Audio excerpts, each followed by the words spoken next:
internasional adalah kegiatan pertukaran barang dan jasa antara negara. Aktivitas ini melibatkan negara yang saling menjual dan membeli produk atau layanan yang pada gilirannya dapat mendukung pertumbuhan ekonomi, meningkatkan ketersediaan barang, serta memperluas pasar bagi produk lokal. Berikut adalah beberapa konsep penting dalam perdagangan internasional. 1. Keunggulan komparatif. Teori yang dikemukakan oleh David Ricardo ini menyatakan bahwa negara akan mendapatkan keuntungan dari perdagangan internasional jika masing-masing negara berspesialisasi dalam memproduksi barang yang dapat diproduksi dengan biaya relatif lebih rendah dibandingkan negara lain. 2. Perdagangan bebas vs proteksionisme. Perdagangan bebas suatu keadaan di mana negara-negara bebas melakukan perdagangan tanpa adanya pembatasan atau tarif. Proteksionisme, kebijakan yang digunakan oleh negara untuk melindungi industri domestik dengan mengenakan tarif atau kuota terhadap barang impor. 3. Organisasi Perdagangan Dunia WTO. WTO adalah organisasi internasional yang mengatur aturan perdagangan antara negara, bertujuan untuk meningkatkan sistem perdagangan global yang adil dan terbuka.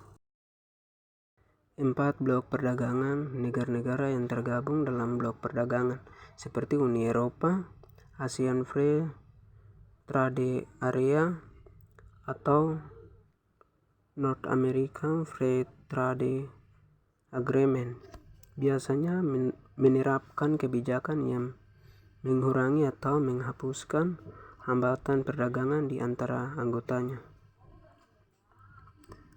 5.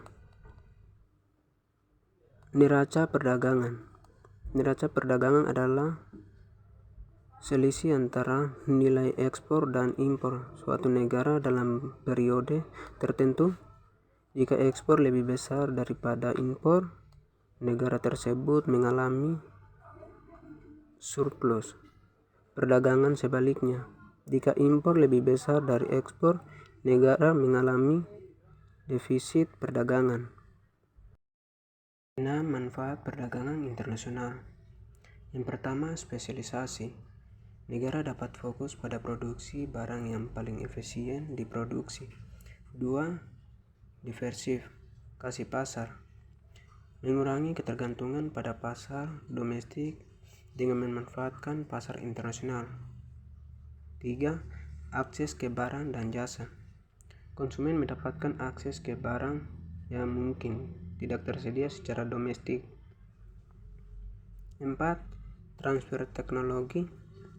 Negara dapat memperoleh teknologi dan pengetahuan dari negara lain yang lebih maju.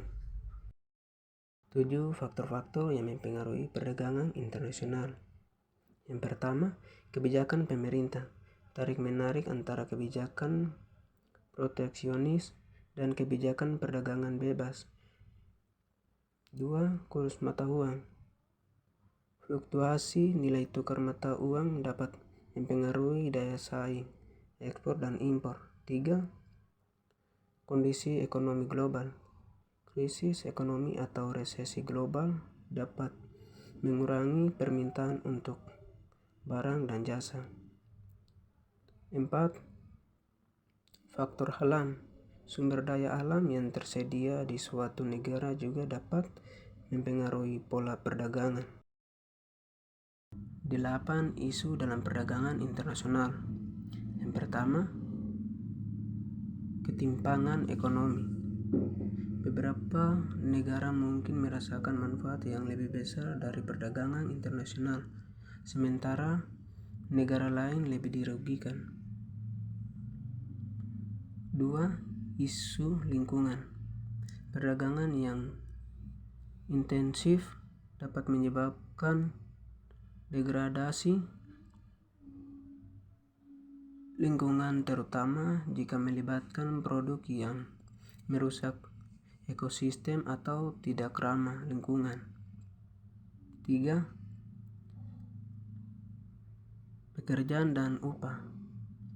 Perdagangan dapat menyebabkan perubahan dalam lapangan pekerjaan, terutama dalam sektor yang terkena dampak persaingan global. Sekian dari hasil kerja saya. Terima kasih.